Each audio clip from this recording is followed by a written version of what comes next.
Ever feel like you were born in like the wrong time? Yeah. Like, Yeah.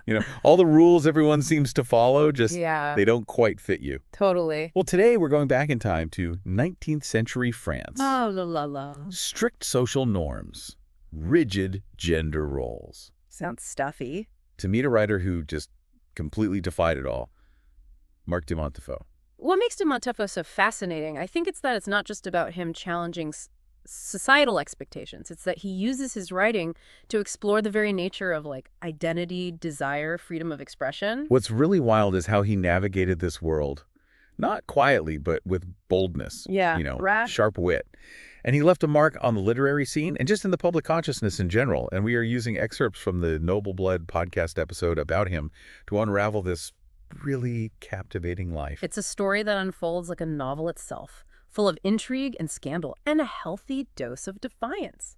Well, absolutely. Just to give you a little taste, imagine being thrown in jail not for anything you wrote, but for republishing a centuries-old text. Whoa. That's just one of the many, twists and turns in de Montifaud's life. I think it speaks volumes about the anxieties of the time and how de Montifaud, I don't even know if he knew it, but he touched a nerve in society just by being himself. So let's go back a little bit to his early years. Born Marie Amalie Julie Emily de Montifaud in 1845, he came from kind of an interesting blend of traditional and progressive influences.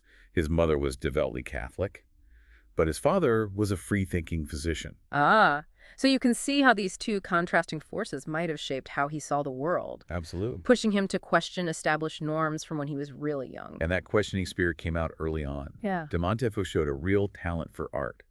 But because prestigious art schools didn't admit women, he had to study at a private studio. Right. It's a sign of the times, It really is. the limitations placed upon women at the time. Even those from privileged backgrounds, it's almost like those limitations fueled his determination. Because, get this, by age 18 or 19, he was already publishing under the name Marc de Montifaud. Wow. Yeah. A deliberate choice? Oh, for sure, and a daring one at a time when women's roles were so strictly defined. Yeah. And his defiance didn't stop there. In 1864, he married Juan Francis Leon, Comte de Guina, a Spanish nobleman. Now, on the surface, this marriage might seem like a concession to societal norms, but it was actually kind of a strategic move on de Montifaud's part. Oh, for sure, because back then, married women needed their husband's permission to publish. Yeah.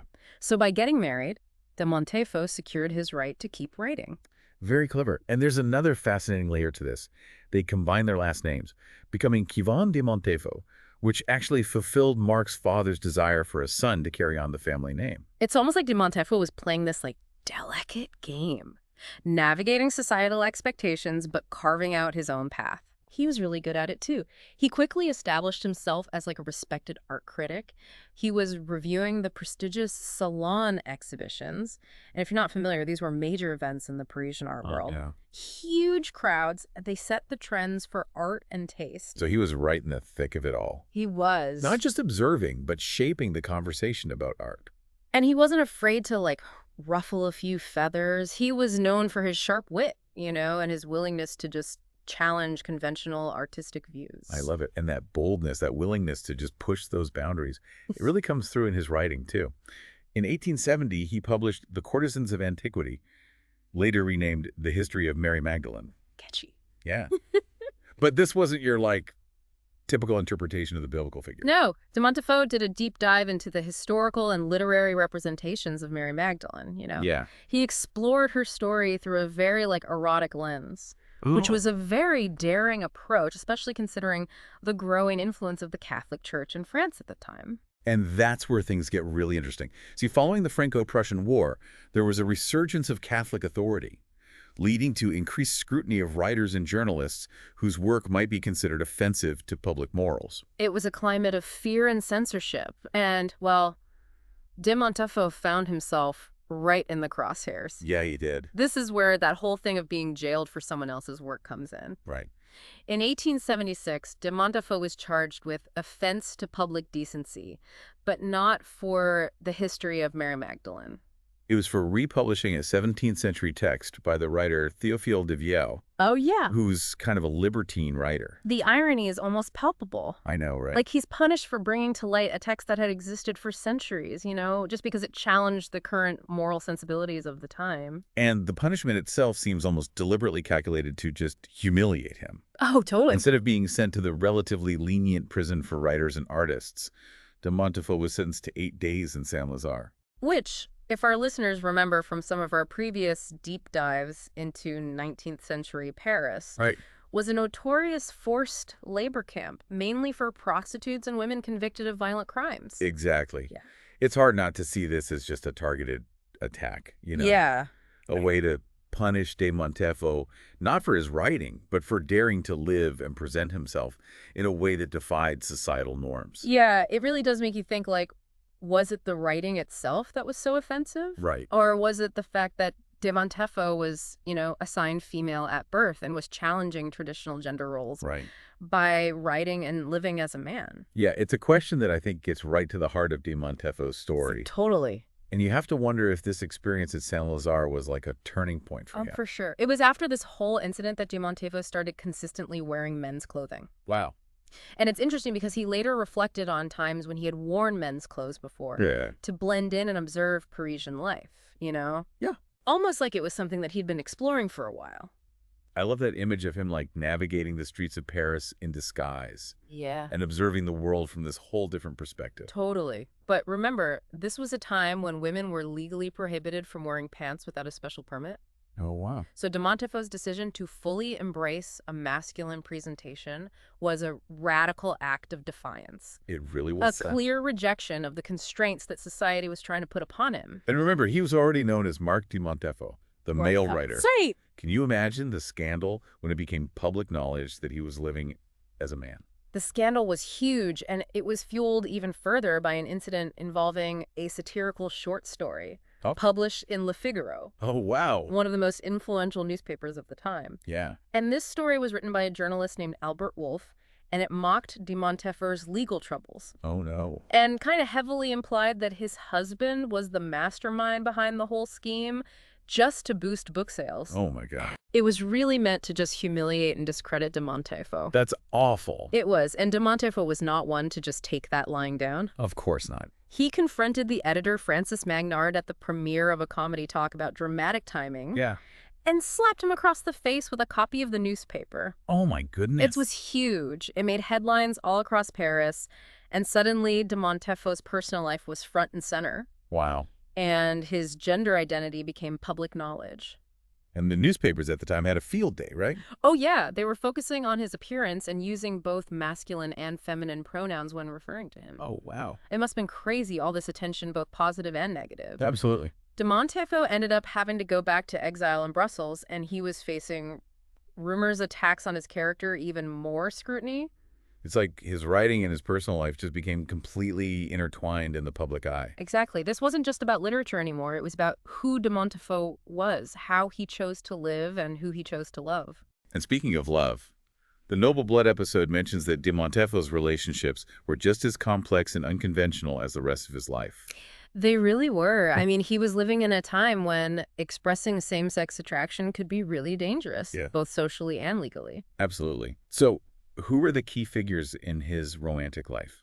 So the most well-documented relationship was with a fellow writer named Villiers de l'Isle Adam, who was actually a friend of both de Montifaud and his husband. Wait, so he was involved with a friend of his husband? Yes. That's bold even for de Montifaud. Yeah, it really shows his disregard for societal norms and his willingness to live life on his own terms. But like many passionate affairs, it didn't last forever. Right. Villiers ended things maybe out of loyalty to his friend, or maybe because he didn't want to jeopardize his own chances of getting married. Oh, that makes you wonder what the dynamic was like within that whole group of friends. Right. That's fascinating. There's also speculation about another possible relationship with a writer named Adolphe Belot. Oh, Belot, yeah. The writer known for his popular, often scandalous novels. Were they close? They were friends for a while, and then they became rivals. Oh. And de Montifaud even accused Belot of sending a doctor to spy on him. What? Yeah. And there's this idea that a character in de Montifaud's novel Madame de Croix might be based on Below. Oh, a little bit of literary revenge. Maybe. Seems like drama just followed de Montifaud wherever he went. It really does.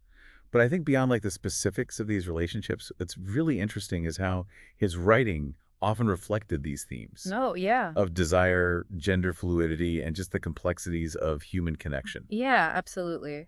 It's as if he was using his art to explore the parts of himself that he couldn't fully express publicly. Yeah. And in doing so, he created a space for others to question those norms and grapple with their own identities. So after all this, the scandal and the exile, did de Montifaud keep writing? He did, but he seemed to shift gears a little bit and focus on what were known as droll stories. What are droll stories? Think of them as humorous tales often featuring young women. Navigating the complexities of gender and sexuality. Okay. They were witty, satirical, and often subtly subversive in their exploration of societal expectations. Almost like a way to address those themes in a way that was more palatable for the general public. Yeah, exactly. Yeah. And he also wrote a biography of François Timoleon, Okay. Abbé de Choisy, who was a 17th century writer Uh-huh. known for both his historical works and his cross-dressing. I mean, you can't help but see the connection there. Like, That fascination with someone who, like de Montifaud, challenged those gender norms. Absolutely. And to distance himself even further from the scandal surrounding Marc de Montifaud, he adopted a new pen name, Paul Arsamé. Interesting. So was this new persona successful? It was really successful. He published several works under Paul Arsamé, and readers just accepted him as a male writer, Wow. which might prove de Montifaud's point all along that it was the perception of his gender, not the quality of his work, that had caused such a stir. Yeah, it's a powerful statement on the biases of the time. It is, and how they could impact even the most talented of artists. Makes you wonder if, in a way, the public confrontation and the exile were almost liberating for de Montifaud. It's an interesting thought. He had been living kind of a double life for years, navigating these different identities. So maybe being forced out into the open, as unpleasant as it was at the time, Right. allowed him to live more authentically. Yeah, even if it meant exile and social isolation. Exactly. It seems like de Montifaud does never let the criticism or the controversy really silence him. He kept writing and exploring the themes that he was fascinated by, challenging the norms of his time. And he did it with incredible resilience. I mean, think about it. Imprisonment, exile, public humiliation attacks on his character, and yet he never stopped creating, That's true. never stopped expressing himself.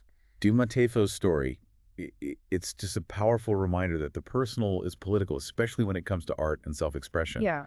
Even those seemingly small acts of defiance, they can have a ripple effect. Yeah.